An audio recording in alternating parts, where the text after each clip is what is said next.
नमस्कार, 20 मिनट 20 खबर में आप सभी का बहुत बहुत स्वागत है। मैं हूं आपके साथ ऋषिका। अगले 20 मिनट में हम आपको 20 अहम खबरों से रूबरू कराने वाले हैं। तो चलिए शुरू करते हैं 20 मिनट में 20 खबरों का सिलसिला।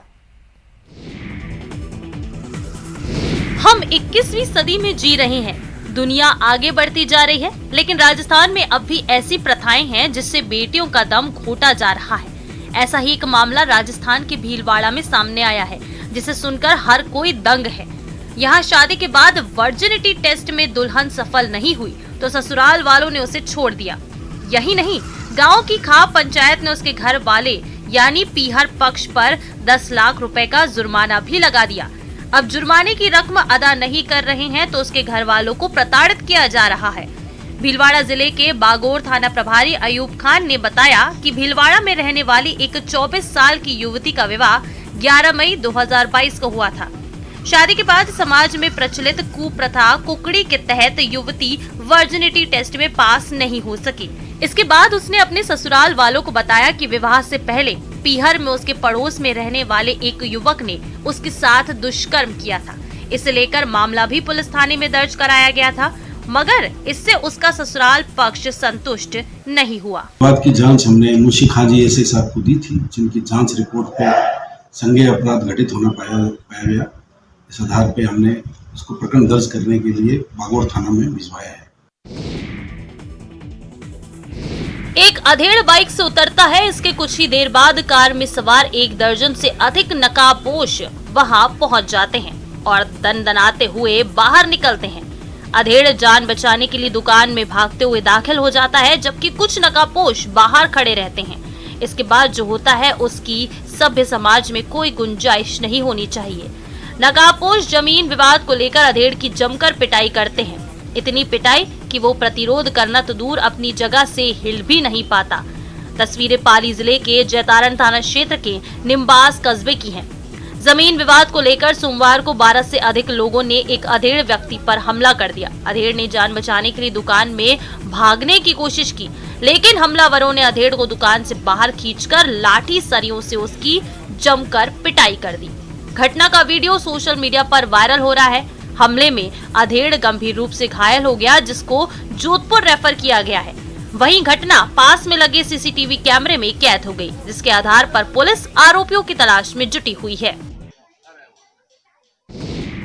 बीकानेर शहर में कानून व्यवस्था राम भरोसे है। बढ़ती वारदात पर अंकुश लगाने में पुलिस नाकाम साबित होती दिखाई दे रही है। ऐसा ही एक और मामला सामने आया है नया शहर थाना इलाके में, जहां शनिवार रात पैसों के लेन देन को लेकर कुछ युवकों ने एक युवक पर चाकू से जानलेवा हमला कर दिया। हमले में युवक घायल हो गया, जिसे अस्पताल में भर्ती कराया गया है। वहीं चाकूबाजी की इस घटना का वीडियो अब सामने आया है। जानकारी के अनुसार नया शहर थाना क्षेत्र के पंडित धर्म कांटे के पीछे रहने वाले शहजाद पर उसके ही दोस्त साहिल ने चाकू से हमला कर दिया। शहजाद ने अपने दोस्त साहिल को 2 महीने पहले 20,000 रुपए उधार दिए थे। उधार दिए रुपयों का तकादा करने से साहिल गुस्सा हो गया, जिसके बाद अपने कुछ साथियों के साथ मिलकर उसने शहजाद पर चाकू से हमला कर दिया। फिलहाल पुलिस ने मामला दर्ज कर जांच शुरू कर दी है। इसके पहले भी बीकानेर में आए दिन वाहन चोरी और मारपीट की घटनाएं सामने आती रही हैं।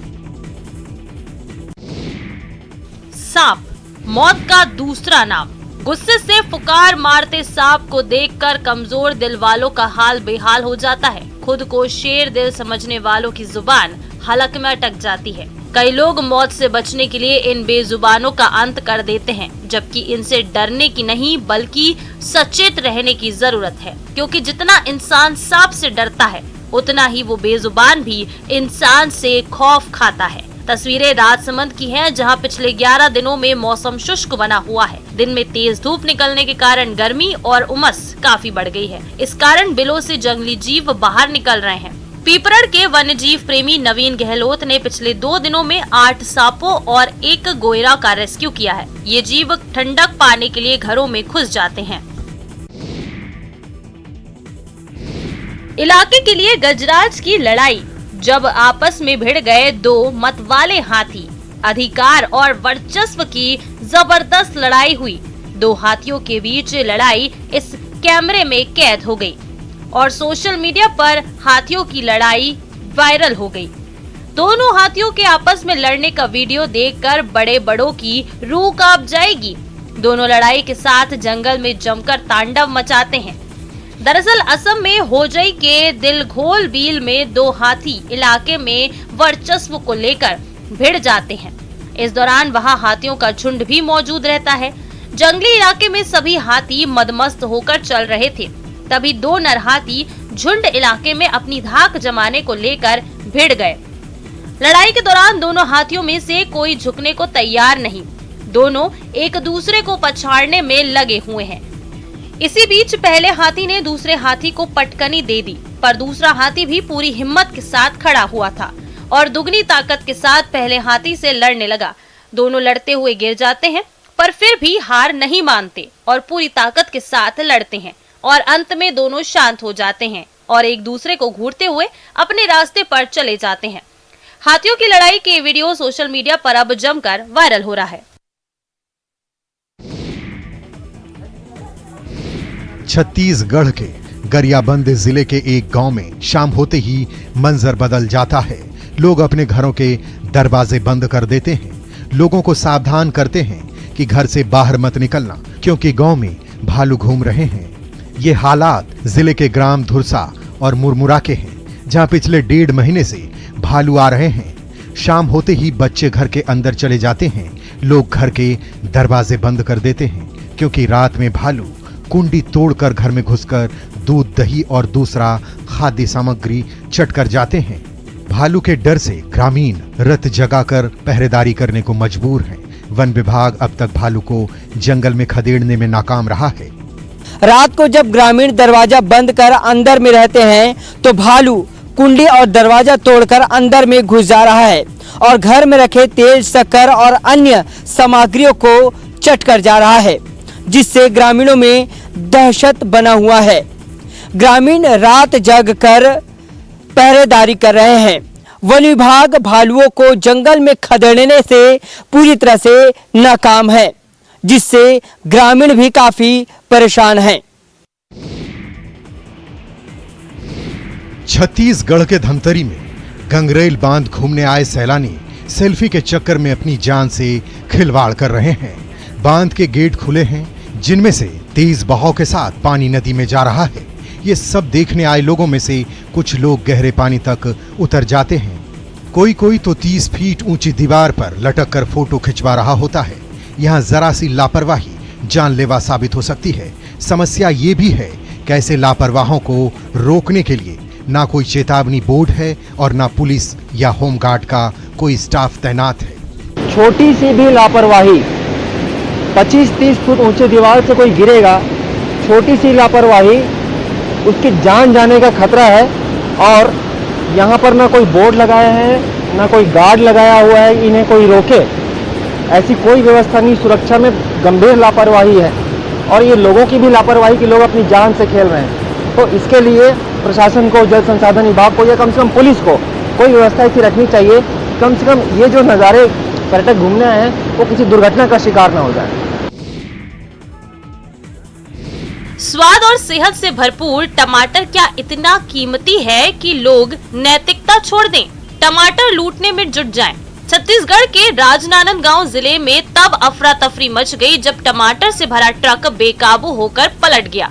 यहाँ ट्रक पलटते ही लोग टमाटर लूटने के लिए टूट पड़े। लोग प्लास्टिक की थैली और बाल्टी में टमाटर को उठाकर अपने घर की ओर जाते नजर आए। टमाटर लूटने का वीडियो अब सोशल मीडिया पर वायरल हो रहा है। घटना राजनांदगांव के चिचौला पुलिस चौकी के झुरा नदी के पास की है। यहाँ टमाटर से भरा ट्रक नागपुर से बिलासपुर की ओर जा रहा था। तभी अचानक अनियंत्रित होकर ये ट्रक पलट गया। ट्रक चालक और परिचालक को मामूली चोट आई है। घटना के बाद टमाटर बटोरने लोगों की भीड़ लग गई। लोग प्लास्टिक की थैली और बाल्टी में टमाटर उठाकर अपने घर की ओर जाते नजर आए। टमाटर लूटने का वीडियो अब सोशल मीडिया पर वायरल हो रहा है। टिहरी बांध से लगा ये क्षेत्र है उत्तरकाशी के चिन्याली सौड़ का, जहां बांध बनने के बाद से कई गांव के ग्रामीणों को परेशानियों का सामना करना पड़ रहा है। उत्तरकाशी टिहरी क्षेत्र के 100 से अधिक गांव का मुख्य चिन्याली सौड़ से आंसू मोटर मार्ग बदहाली के आंसू रो रहा है। पूरी सड़क में सिर्फ गड्ढे ही गड्ढे हैं जो हादसों को न्योता दे रहे हैं। ये सड़क चार धाम यात्रा में कम दूरी तय करती है, जिससे उत्तरकाशी से केदारनाथ जाने वाले यात्री इसी मार्ग से गुजरते हैं। फिर भी जिम्मेदार इस सड़क की सुध नहीं ले रहे, जिससे ग्रामीणों में भारी नाराजगी है। 43 से और श्यांसू तक पहुंचने में करीबन 1 घंटे से ज्यादा टाइम लग रहा है, क्योंकि इस रोड की वो बदतर हालत है। इस मार्ग की स्थिति को देख करके तो रोना होता है। अब पूरी यात्रा इस मार्ग से चल रही है, लेकिन दुख की बात यह है कि न तो कोई नेता ने इस पे ध्यान दिया और न ही जो है सरकार इस पर ध्यान दे रही है। रोड के हाल बुरे हैं, गड्ढे गड्ढे हैं और सिर्फ इन लोगों का जो काम हो रहा है वो सिर्फ कागजों में हो रहा, और कागजों के अलावा जो है मतलब जमीन पे एक भी पैसे का काम नहीं हो रहा है।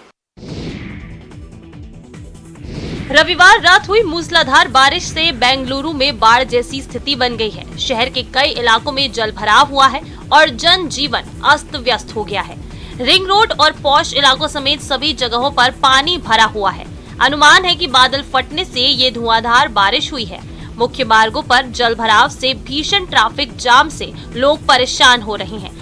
वहीं कैब के साथ साथ अन्य सर्विसेज भी बारिश से काफी प्रभावित हुई हैं। वीकेंड पर बाहर जाना उन लोगों के लिए भारी पड़ गया जो कि हजारों गाड़ियों के बीच ट्रैफिक में फंस गए।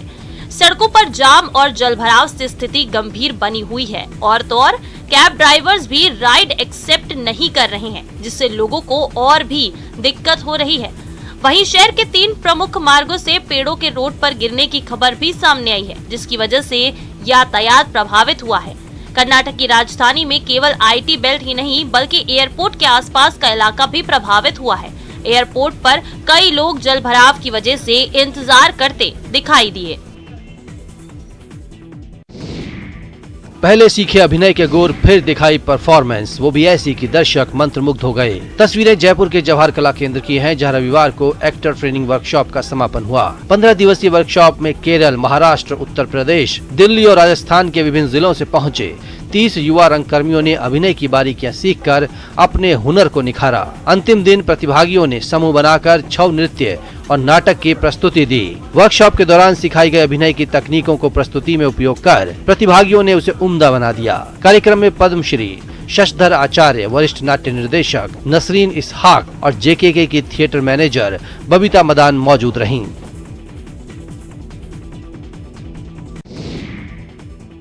बलौदाबाजार जिले के रहने वाले उत्तम वर्मा की मेहनत आखिर रंग लाई। उन्हीं मेहनत के दम पर आज उन्हें जिले के ही कॉलेज में असिस्टेंट प्रोफेसर के लिए नियुक्त किया गया है। आंखों से दिखाई नहीं देता और उसके बाद भी उत्तम आज अपनी जगह पर कायम है और मेहनत के बलबूते आज इतनी बड़ी उनको जिम्मेदारी दी गई है। आंखों से दिखाई नहीं देता, फिर भी इतनी मेहनत की कि मंजिल खुद ब खुद चलकर इन तक पहुंचाई। और आज जिले के महाविद्यालयों में छात्रों को इतिहास पढ़ाएंगे। कहते हैं ना, अगर किसी चीज को शिद्दत से चाहो तो पूरी कायनात आपको चीज दिलाने में जुट जाती है। बलौदाबाजार जिले के ग्राम दातान निवासी उत्तम कुमार के साथ ऐसा ही हुआ। मैं तो यही कहूंगा कि अब ये खुशी की ही बात है मेरे लिए। मेरा मन ही था कि छत्तीसगढ़ में ही पढ़ाने का, और भी जगहों पे अवसर आए थे, लेकिन मैंने वहाँ इंटरव्यू छोड़ दिया। इलाहाबाद में भी था, अभी 8 तारीख को भी डीओ का भी है, लेकिन मन यहाँ के लोगों को ही पढ़ाने का था क्योंकि यहाँ अच्छे शिक्षकों की जरूरत है, तो इसलिए खुशी तो बहुत है। राइम रटने के दिन गुजर गए, अब तो बच्चे राइम पर नाच गा रहे हैं, उसे एंजॉय कर रहे हैं।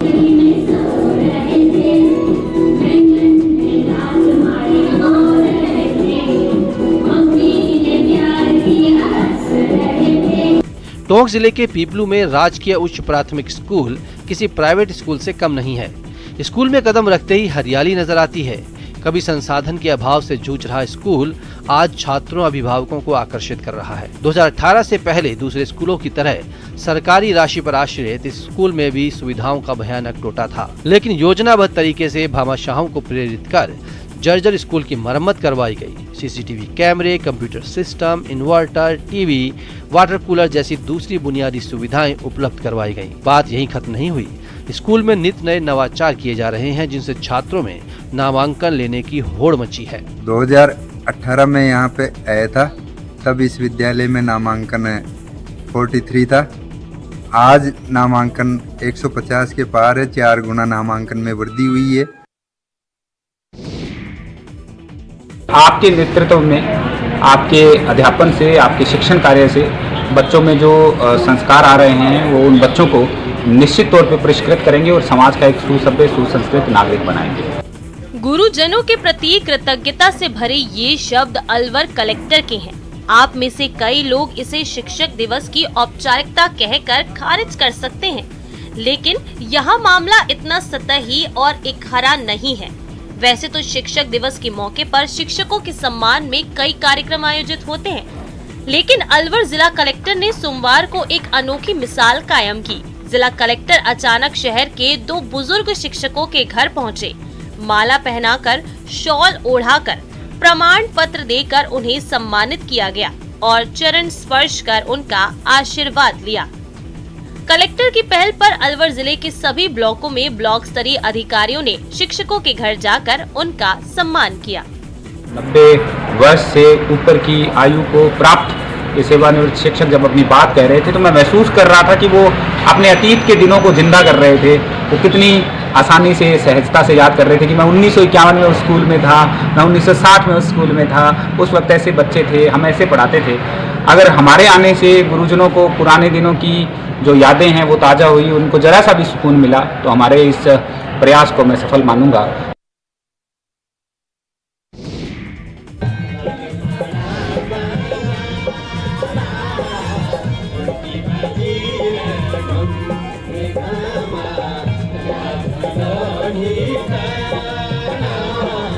इन दिनों पहाड़ नंदामय है।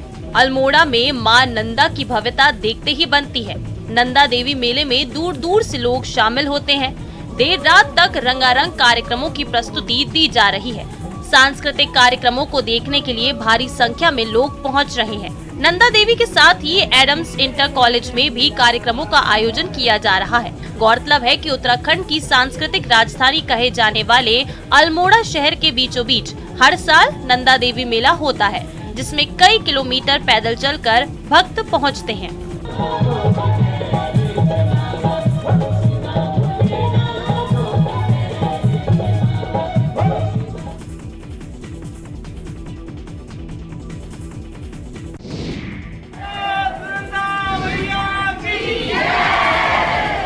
लो सज गया माँ का दरबार। घंटियों की गूंज के साथ मंत्रों के इस समागम से पहाड़ नंदामय हो गया। ये वो पल है जब माँ नंदा लौटकर आई हैं। पहाड़ की कुलदेवी राज राजेश्वरी की प्राण प्रतिष्ठा के बाद मूर्ति को भक्तों के लिए रखा तो आस्था का ऐसा सैलाब उमड़ा कि पूछिए मत। 2 साल बाद बिना किसी बंधन के अपनी कुलदेवी की पहली झलक पाने के लिए श्रद्धालुओं में खासी होड़ दिखी। अपनी आराध्य के प्रति आस्था की ये डोर लोगों को मंदिर तक खींच लाई। इस दौरान मां नंदा की लोगों ने न सिर्फ पूजा अर्चना की, बल्कि उससे सुख समृद्धि और कल्याण की मंगल कामना भी कर डाली। दरअसल 2019 के बाद ये पहला मौका है कि जब इस कदर मां नंदा का महोत्सव मनाया जा रहा है। पहाड़ में बेटी बहू और कुलदेवी के रूप में पूजी जाने वाली मां नंदा के प्रति ऐसी आस्था है कि रिश्ते की डोर लोगों को मां के चरणों तक खींच लाती है। 7 सितंबर को मां नंदा को मायके से ससुराल यानी कैलाश विदा कर दिया जाएगा। सिद्धि सदन, गजवदन विनायक, कृपा सिंधु, सुंदर सब लायक गणेश जी का ये मंदिर महाराष्ट्र के सबसे लोकप्रिय मंदिरों में से एक है। पुणे के श्रीमंत दगडूशेठ हलवाई गणपति मंदिर का निर्माण दगडूशेठ हलवाई ने कराया था। इस मंदिर से जुड़ी एक कहानी लोगों के बीच बहुत प्रचलित है।